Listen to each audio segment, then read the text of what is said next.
नमस्कार दोस्तों, स्वागत है हमारे शास्त्र ज्ञान यूट्यूब चैनल पे। यदि आप इस चैनल पे नए हैं तो हमारे इस चैनल को सब्सक्राइब करें और वीडियो को लाइक करें। शादी के बाद कुछ लोगों की किस्मत बदल जाती है, वहीं कुछ लोगों की किस्मत शादी के बाद बर्बाद होना शुरू हो जाती है। बर्बादी का कारण पत्नी की कुछ गलतियां भी हो सकती हैं। भविष्य पुराण में पति पत्नियों के कुछ नियमों का जिक्र किया गया है, जिसमें पत्नियों की कुछ गलतियों के बारे में बताया गया है। अगर पत्नी शादी के बाद कुछ गलती करती है तो उसका सीधा असर उसके पति पर और उसकी किस्मत पर पड़ता है। दोस्तों, हमारा चैनल हिंदू धर्म की आस्थाओं पर आधारित है।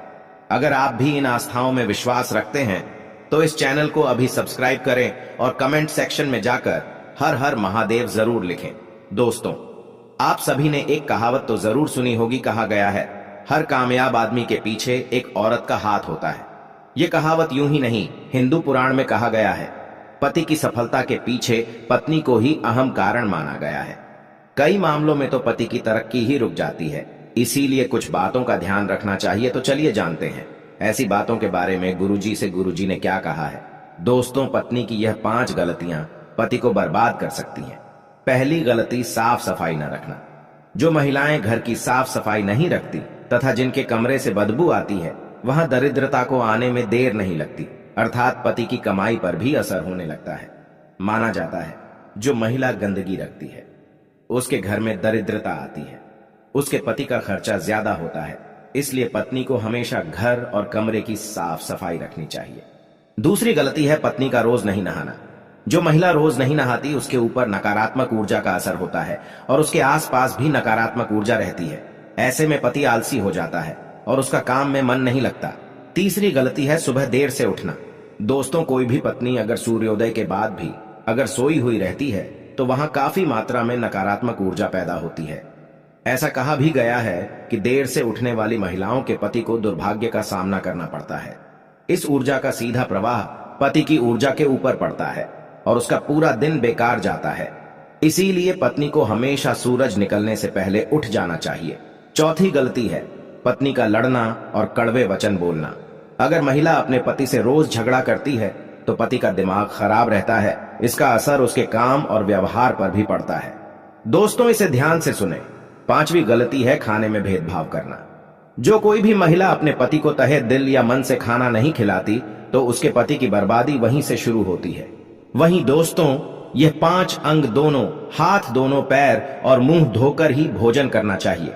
भोजन से पहले अन्य देवता और अन्नपूर्णा मां का ध्यान करके उनका धन्यवाद करना चाहिए। भूखे प्राणियों को भोजन प्राप्त हो, ईश्वर से ऐसी प्रार्थना करके ही भोजन की शुरुआत करनी चाहिए।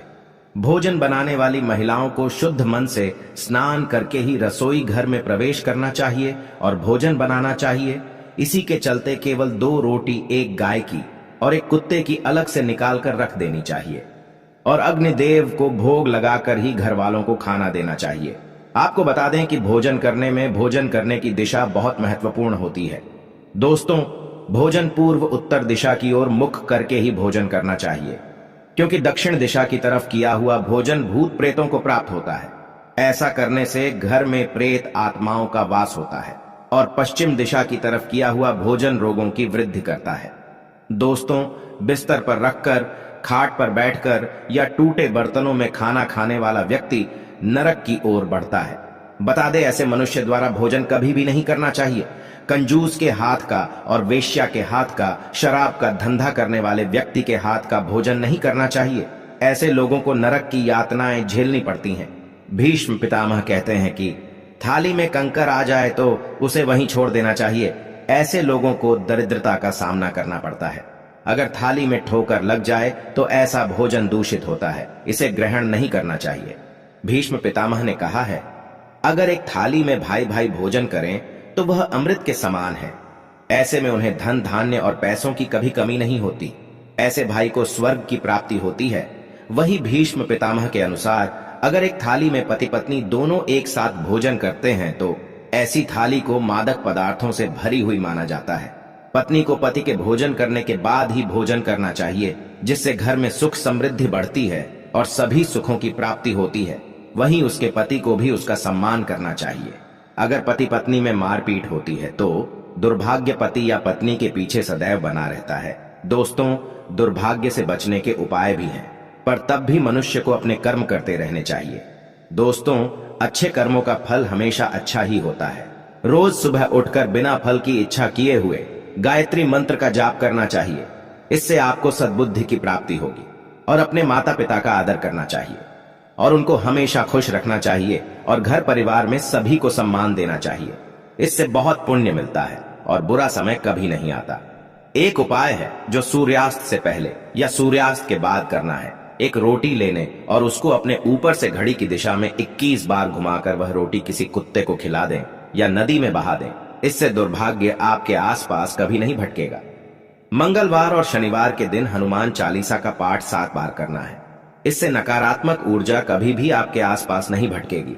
वैवाहिक जीवन के लिए भगवान शिव और माता पार्वती की आराधना करें और गौरी शंकर रुद्राक्ष धारण करना चाहिए।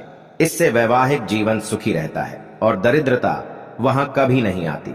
देवों के देव महादेव की कृपा सदैव आप पर बनी रहती है। तो दोस्तों, एक बार कमेंट सेक्शन में जाकर जरूर लिखें, हर हर महादेव, जय श्री राम।